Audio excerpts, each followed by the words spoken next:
Hi und herzlich willkommen auf dem Stoffmieze YouTube-Kanal. Heute zeige ich euch, wie ihr dieses süße Wickeljäckchen hier ganz einfach nähen könnt.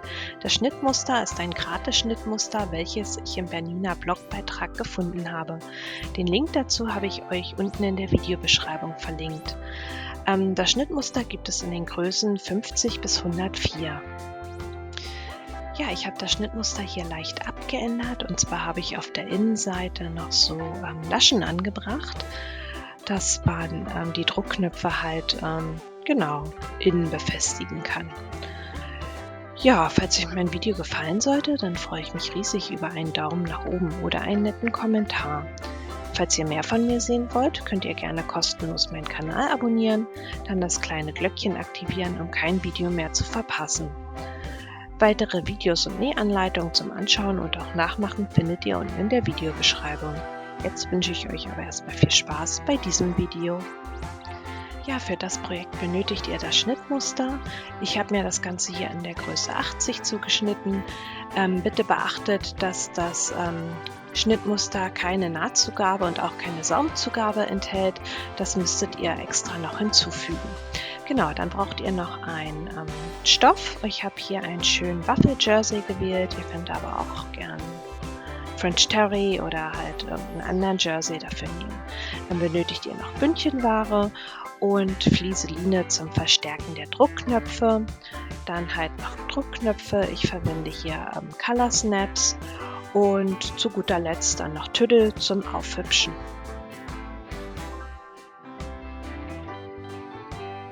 Nach dem Ausschneiden müsstet ihr dann ein Rückenteil, zwei gegengleiche Vorderteile, die Ärmel und das Bündchen für den Halsausschnitt vorliegen haben. Bei den Bündchen für den Halsausschnitt habe ich hier auch etwas anders gemacht, und zwar habe ich mir das länger als angegeben zugeschnitten und genau. Und zwar 5 cm Streifen.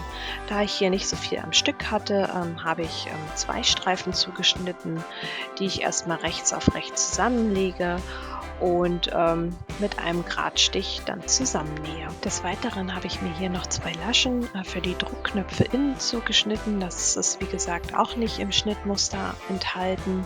Und zwar haben diese hier die Maße 5 x 8 cm. Diese lege ich mir auch erstmal rechts auf rechts übereinander und schließe mit einem Gradstich an den gezeigten Kanten. Als nächstes nehmt ihr euer Rückenteil und eure beiden Vorderteile und legt diese rechts auf rechts übereinander. Und zwar nähen wir hier zunächst die Schultern zusammen. Und zwar mache ich das hier mit meiner Overlock. Ihr könnt aber auch gern die ganz normale Nähmaschine dafür nehmen und hier einfach einen Zickzackstich einstellen.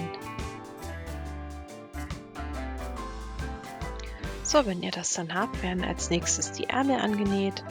Und zwar passiert dieses auch wieder rechts auf rechts, also schöne Seite schaut die schöne Seite an.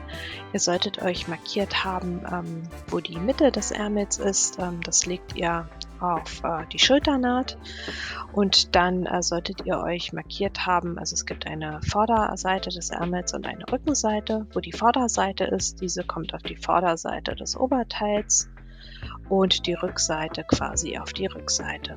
Dann steckt ihr alles fest und näht hier wieder mit einem dehnbaren Stich zusammen. Ich mache das hier wieder mit meiner Overlock. Ja, auf der anderen Seite macht ihr das natürlich ganz analog. Was ich hier jetzt noch zusätzlich mache, das ist aber nur optional, ist hier unten an den Ärmeln und unten am Saum die Ränder versäubern, damit es dann einen schönen Abschluss gibt.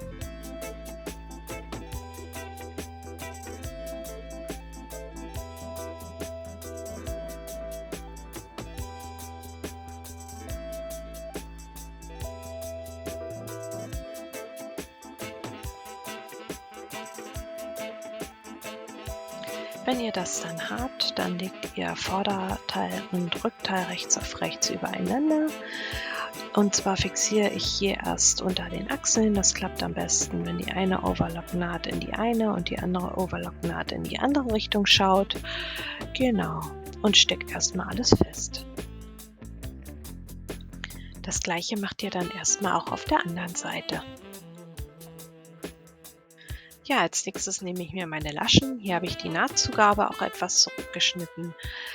Diese Laschen wende ich jetzt auf rechts, forme die Ecken schön aus und fixiere sie an mein Vorderteil.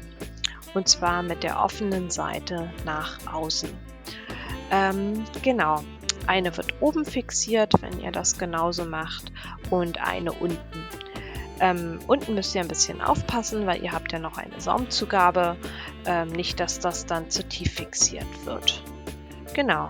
Und wenn dann alles fest ist, dann nähe ich hier auch wieder mit meiner Overlock. Ihr könnt aber auch hier wieder die ganz normale Nähmaschine nehmen und hier einfach einen Zickzackstich einstellen.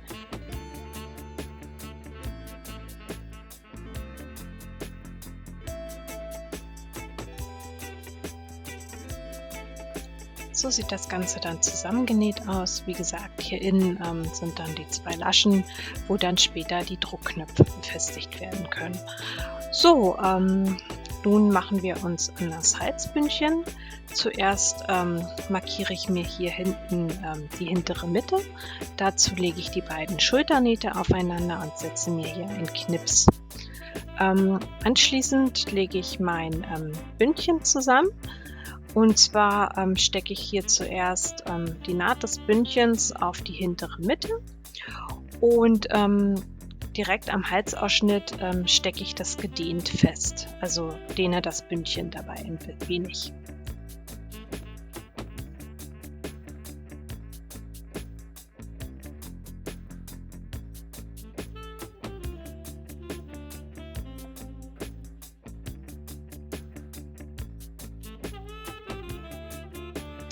Ja, sobald ihr hier zur Außenrundung der Jacke kommt, müsst ihr auf jeden Fall den Jackenstoff dehnen und hier nicht das Bündchen. Das ist sehr wichtig, weil ansonsten liegt das später nicht schön. Wenn ihr dann an den geraden Kanten ankommt, da wird dann ohne Dehnung festgesteckt. Mein Bündchen habe ich mir hier etwas länger zugeschnitten, den Rest schneide ich dann einfach ab. Und dann mache ich das auf der anderen Seite ganz genauso. Also wie gesagt, am Halsausschnitt, also quasi an den Innenrundungen wird das Bündchen gedehnt.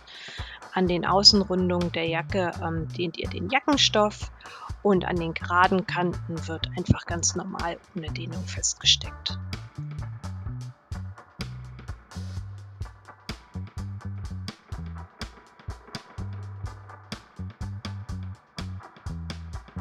So, den überstehenden Rest schneide ich mir dann ab. Ich nähe das Ganze hier mit der Overlock, also wie gesagt an den geraden Kanten ohne Dehnung festnähen, an der Rundung der Jacke den Jackenstoff dehnen, hier am Halsausschnitt dann das Bündchen dehnen und zurück zu genau dasselbe, an der Rundung wieder den Jerseystoff dehnen und an den geraden Kanten ungedehnt festnähen.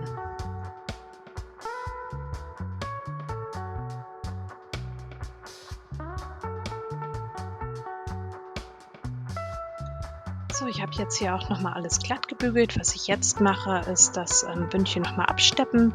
Das mache ich mit der normalen Nähmaschine mit einem Gradstich und einer etwas größeren Stichlänge von 3.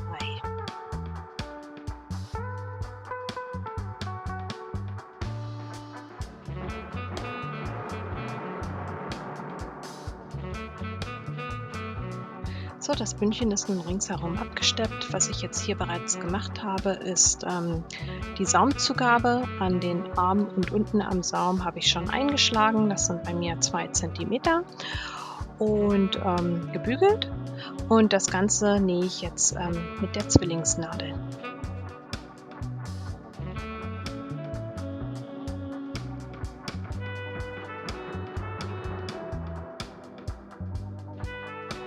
So, die Jacke ist nun gesäumt. Als nächstes werden dann die Druckknöpfe angebracht. Ich habe mir hier bereits markiert, wo ich welche haben möchte. Genau, und bringe diese nun an. Ich mache das hier mit den Color Snaps und meiner Druckknopfzange.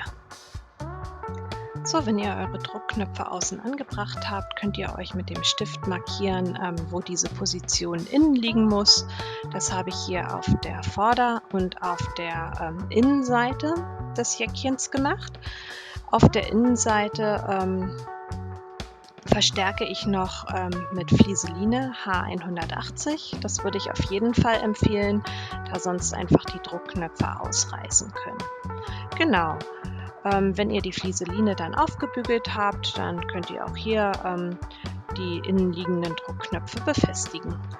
So, auf der Innenseite ist die eine Seite jetzt fertig. Auf der anderen Seite befestige ich meine Druckknöpfe auf Höhe der Lasche am Bündchen und das Gegenstück dann halt an den beiden Laschen.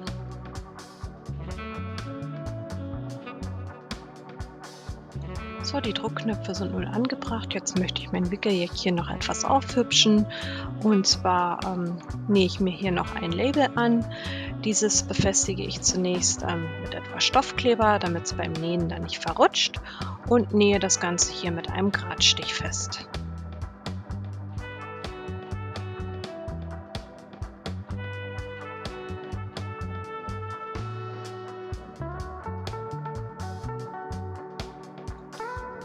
So sieht dann das fertige Wickeljäckchen aus. Ich finde, das ist ganz süß geworden. Was meint ihr? Ja, wenn euch mein Video gefallen hat, dann freue ich mich riesig über einen Daumen nach oben oder einen netten Kommentar. Falls ihr mehr von mir sehen wollt, könnt ihr gerne kostenlos meinen Kanal abonnieren. Falls es Fragen oder Anregungen gibt, dann könnt ihr mir das natürlich gerne in die Kommentare schreiben. Dann bis zum nächsten Video. Eure Stoffmieze.